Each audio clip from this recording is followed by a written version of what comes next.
Hi, my name is Lainey Hawk. And I'm Russ Hanish. Let's talk about learning. So how are All you right. doing, Russ? I'm doing really good, Lainey. How about you? I'm doing good. Nice weather out finally over here. Yes, it is. Yeah, and we're getting near to the end of the school year too. So we have about a month left up here in Canada. So I think we're Okay, looking yeah. I at 2 weeks I think we're off. looking at 2 to 3 weeks. I've got a lot of classes that are starting to wind down. I've got a couple schools that have decided not to do finals. Oh, Um, yeah. okay. I thought we'd spend this episode celebrating good teachers. I'd like to really just put the word out for good teachers and really let people know how much we appreciate those great teachers and how to know when you've got a good teacher. Yeah, that'd be great. I know a lot of students that just because they don't like the subject, they've decided the teacher's not good. But Right. Yeah. Yeah. that's not And that's the case. always unfortunate. Yes. Yeah, and it's Uh, not usually the case. So yeah. so how do your students or what do your students say about the good teachers or Well, yeah, first I'd like to say that, parents usually see a single teacher all year. They don't get a lot of variety in the teachers. When they do see more than one teacher, it's usually some unfortunate situation. A teacher had to leave in the middle of the year or something. Mhm.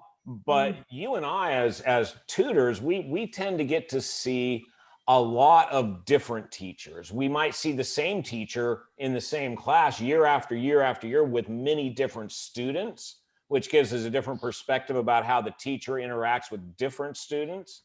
And we might also see teachers from school to school and even school district to school district. I know in my tutoring for the last 15 years, I've tutored students all the way up and down the west coast of the United States, from Beverly Hills all the way up to Corvallis, Oregon. Oh, So I have about a third of my students are in the Bay Area, and I'm about 200 miles south of there, near San Luis Obispo. And okay. I get to see quite a few different teachers, and Mhm. the the difference in the teaching can be very striking, and I would say it does correlate to pay rates. So I have one student looked up pay rates for teachers online and found a website, because apparently these are public jobs, so their salaries are revealed. And teachers at this one school, which it's just one of the most best public schools that I've ever worked at, Palo Alto High, up in the Bay Area, those teachers make $150,000 a year. And then at other school districts, the teachers are being paid $30,000 a year. And let me tell you, you do see the difference there. So getting teachers the right kind of pay, getting the teachers good pay, I think that's really an important aspect to having good teachers. Mhm. So now, some of the things I'd like to cover today, though, to help the parents out is, how do you know when you've got a good teacher? Mhm. So any thoughts on that, Lainey? Well, it's usually what the student tells me and how, just how they feel, I think, at the end of the class. And when they come for me to help for help. Um, if they tell me things like, okay, I can go ask my teacher this, or the teacher explained it like this, or they gave us these resources, I understand they're coming to me for help, but it sounds like they're a teacher, someone they can communicate with. So I think that's a good thing because they can Yeah. communicate with the teacher. Even if they don't understand anything, that's okay because the teacher's busy. They have like 30 kids in the class that they have to deal with. At least the teacher is there and they're communicative. So I think Mm-hmm. that's definitely one point. Oh, communication is it's everything. Every hallmark of a good teacher that I've seen really is based in communication. Yeah. So Mhm. for one thing, a good teacher, when you email them or call them or text them, whatever your means of communication is, a good teacher will get back to you in a timely fashion. I have seen a lot of teachers who ignore emails from parents and especially emails from tutors. Um, but a good teacher, they'll be responsive and communicative. Another aspect of communication is when a student has a problem. I will see a lot of students who come to me and say, well, I asked my teacher for help and they just repeated the same thing they said before. And they asked them again and they just repeated the same thing they said before. And so this repeating the same thing isn't helpful. It's not good communication. And so what we're looking for in good teachers is we're looking for a teacher who looks for that other way, another way to share that information and help the student understand, to come at it from a different perspective. Mhm. I guess another point, I think it falls under communication, is when the parents, well, in many cases, the parents are trying to work with the teacher to get information that I can use to help the student. So when I see that a parent is able to be in touch with a teacher, it almost feels like the teacher is willing to work as a team with this outsider. That's me to help the student, improve. So it's like they're a team player and they're willing to be one. Yeah, I really appreciate a teacher who's willing to work with the parent, the tutor, and the student all as a team. There's no better way to help those students. Mhm. Yeah, Yeah. and another aspect of a good teacher is you won't see your students coming home stressed out and crying and worried about their performance. A good teacher, they encourage that confidence in students, and you'll always see a confident student coming home, even when they aren't certain about what it is that how they're supposed to approach a particular problem. They'll still Mhm. have that confidence because the teacher is constantly telling them that they've got it, and that okay, you don't understand this one little concept, but we'll work around that. That's not a failure on your part. Mhm. It's simply that we just need to work on something. It's not everything comes like that. No, so I've had some students where they're struggling a lot. So that's why, they're coming to me or to a tutor. But when like a few weeks or a few months go by and the teacher recognizes that they're improving, and then the student tells me or the parents tell me, that's when I know this is a teacher that notices. Yeah, that recognition is so important. Yeah. Absolutely. Yeah. Even if the improvements are very small, but for that particular student, they're huge, like going from 50% to 55. It's not like an A plus, but it's still a big improvement for that student. And the teacher noticing, I think, makes a big difference to the student. Right. Yeah. Yeah. And that's another part of it. Of one thing I'd say makes a good teacher is that they tend to go above and beyond what's expected of them. And Mhm. some teachers, they'll just phone it in, but those exceptional teachers, those teachers that you just want to grab onto and make sure that your student gets them year after year, those teachers will just go above and beyond. If they see a problem, they'll sit down with that student, they'll take the time, they'll call the parents of their own motivation and let them know, hey, maybe your student needs some extra help. Mhm. Well, that's the other thing. The teachers that actually suggest extra help, I think they're good ones because they recognize that they can't do everything in the time that they have within the class, and they That's know that right. the student still needs to learn, they still need help, so they're happy to suggest, you know, uh, means of getting other help. So I think that's also a great thing. Yeah, that's right. Yeah, a lot of these teachers, they have to deal with classes from 20 to 40 students, and it's Mhm. that there's a lot of demand on their time. So yeah, Mhm. if they feel somebody needs help, then outside help is a very good idea. Yeah, Yeah. yeah. Now, another thing I've noticed that makes a really good teacher is a teacher when they assign homework. Some teachers treat homework like a test, Mhm. and when you treat homework like a test, the students have never had a chance to actually learn the lesson. And so homework lessons, they really should have Mhm. answers along with them, because a student, if they start working on the problems and they're doing something wrong, they have no way of knowing whether they're getting the problem right or wrong, then they develop these bad habits, and these bad habits are really hard to break. So if a teacher provides the answers Mhm. along with the homework, then the students can keep themselves on track. Now, one of the things that I Mhm. put along with that too is that homework really, in my opinion, homework really shouldn't be worth much as far as the grade.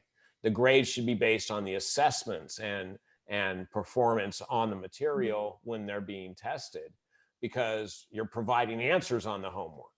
So homework is Mhm. kind of a class participation kind of grade, which personally I wouldn't mind if they separated an academic grade from a participation grade. Mhm. I see the homework as that's your chance to train in the material that you learnt in class. That's right. Yeah. In some cases, the teachers, if they don't assign things that are related to what they taught, that's when I notice there's frustration and lack of confidence on the student's end. Um, but sometimes they need to be challenged as well. So I do see why some teachers will offer a few other questions that are a bit more challenging and outside of what they taught. But like you said, you want things with answers to those homework problems so that students, even if they make mistakes, they can look at the answer and try and work backwards and do a little problem solving on their own. That's right. Yes. Yeah. And I think it's really important if a teacher assigns some homework that goes above and beyond what they're actually going to test on. I know when I'm training for something, I want to train harder than the actual performance is going to be.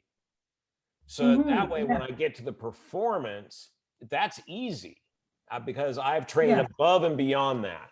And so a teacher yeah. who tends to give homework that barely reaches the level that they're going to test at, or is exactly the questions they're going to be tested on, which we call teaching to the test, that doesn't really give the students the opportunity to expand beyond what they're going to be tested on. And if you get to work on things that go beyond what what you're going to be tested on, then when you get to the test, it's nice and easy. And I think there's Yeah. a lot of feeling from the teachers that, well, if I taught it, I should test on it. But it's Mm. okay. It's okay to teach more than you're going to test on, to take things to a Mhm. higher level in your teaching and Mhm. then back off when you give the test.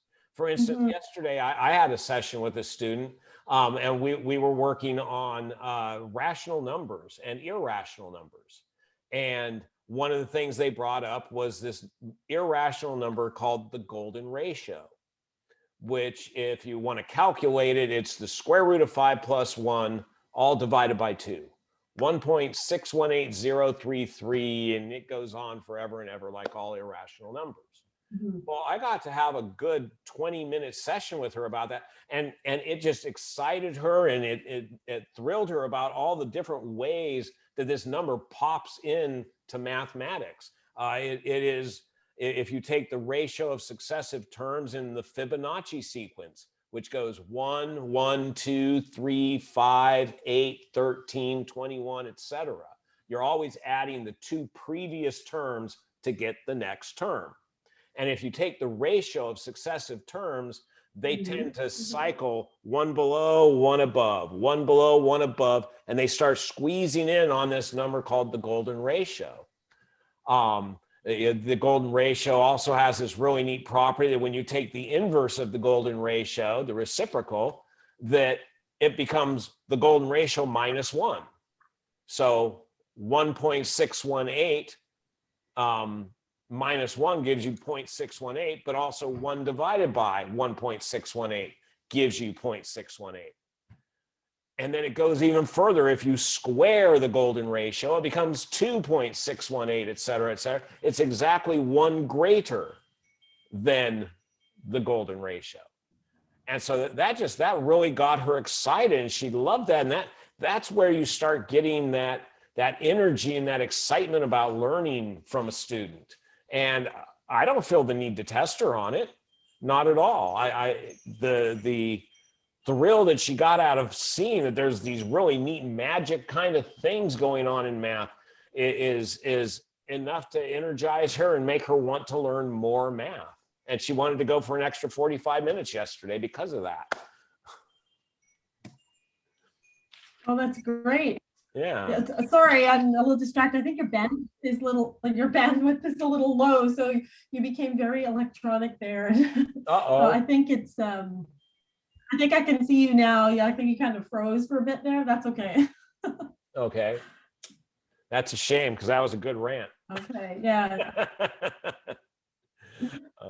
So yeah, so anyway, so besides getting students really engaged and excited and not needing to test them on that, some other things are, you know, when a teacher writes their own test. So when teachers write their own tests, then the tests tend to reflect the material that they've taught better.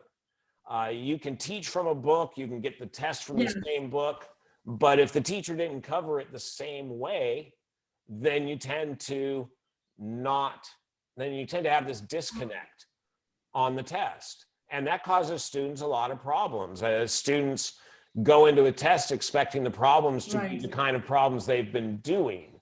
And a lot of times you see these problems, they've never been taught how to do this style of problem. Okay. So, another thing that I would say a little bit, but no, I understand what you're saying about that. That's okay. So, another thing that I see with teachers and testing is a good teacher will return the tests, and a lot of teachers won't return the tests at all. It's there seems to be some fear that the tests will be shared, but good teachers, they tend to make up a new test every time. They don't try to recycle the tests. And so when you have these new tests, then the teachers can give the old tests out to the students, so the students can take those tests home and go over them and see, well, I missed this problem. What did I do wrong on this problem? And then that way they can correct the errors that led them to that.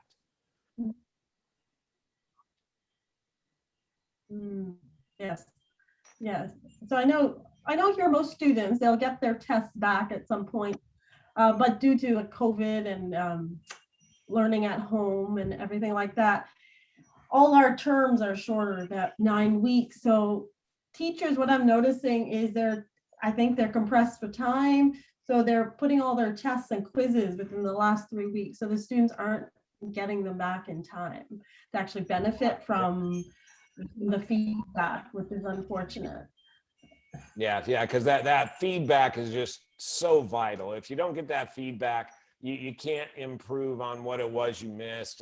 And so much of what's being missed is not actually the material that's being taught. It's the approach, it's problem solving, it's technique, it's formatting, things like that are where we're losing our points on these tests. I rarely have to work with students who are just missing the point that the teacher's teaching. If they're teaching about circles and we know that the equation of a circle is x squared plus y squared equals r squared, the students aren't struggling with that. What they end up struggling with is, okay, well, how do I get the square root of 56 when r equals 56 or r squared equals 56? How do I find that r? And so it's all these other little things that aren't exactly what the teacher's teaching. And you need that feedback from the test to actually catch that stuff.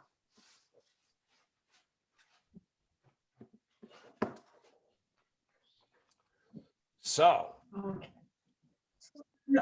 Sorry, every now and then I think you say you break up a little bit there. Yeah, it looks like we're having such a horrible connection here. I'm just going to kill this.